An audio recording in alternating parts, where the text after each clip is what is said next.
So 3 araw nga po makalipas magmula ng matrade ang former 2-time PBA Best Player of the Conference na si Calvin Abueva sa Converge Fiber Xers, ay nagkaroon nga po ng pagkakataon na ma-interview ng ating kaibigan na si Pau Salud ng Pauka Sports ang super rookie na si Juan Gomez Del Llano.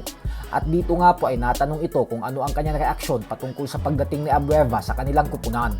Ayon kay Juan ay malaki daw talaga ang maitutulong ni Abueva para sa Converge. Naniniwala daw siya na si Abueva na lang umano yung missing piece nila. Yung energy at experience umano ni Calvin ang pinaka maitutulong nito sa Converge. At kitang-kita naman daw kung paano ito pinatunayan ni Abueva sa nagdaang Philippine Cup, kung saan double-double umano ang averages nito at pangalawa pa sa Best Player of the Conference, sa likod lamang ni Junmar Fajardo. Giit ni Del Llano na kumbaga umano ay gagabayan sila ni Abueva nang dahil sa napakabata pa daw kasi ng mga players ng Converge. Kaya napakalaking tulong umano na nasa kanila na ngayon si Calvin Abueva.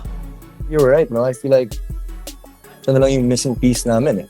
Just the amount of experience and energy that he could bring to the table. You know, he's been in the league for quite some time now and he proved it last conference and his averages were up there. You know, he's the second top 2 in the best player of the conference, you know, in the race. And so I said, just the experience that he could bring and the amount of experience that kumbaga i-guide niya kami mga young players because, you know, Converge, we're a young core and having him there will really help us a lot.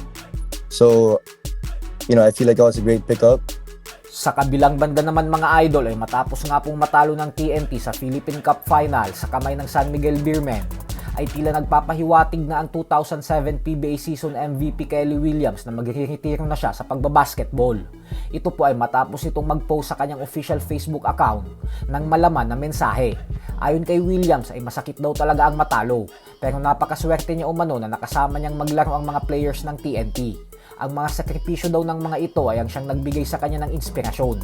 Kaya nagpapasalamat umano siya ng gusto sa buong organisasyon ng TNT sa lahat ng suporta na ibinigay nito sa kanya. Nagpapasalamat rin ito sa lahat ng loyal fans ng TNT na andyan lagi para sa kanya. Hindi niya rin umano makakalimutan ang pagkakataon na makalaban at makasama sa loob ng court ang ilan sa pinakamagagaling na basketballista ng bansang Pilipinas. At sa bandang huli ay binati rin nito ang SMB sa pagiging kampyon.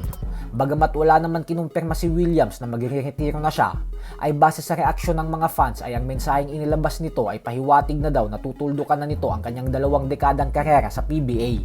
So hanggang dito na lang po muna tayo mga idol. Huwag pong kakalimutang mag-subscribe sa ating pangalawang channel na Sports Talk PH 2.0 dahil ang channel po na ito ay para sa araw-araw na basketball updates. Yung main channel po kasi natin na Sports Talk PH na siyang may 1 million YouTube subscribers ay pang boxing updates po yun. Maraming salamat po.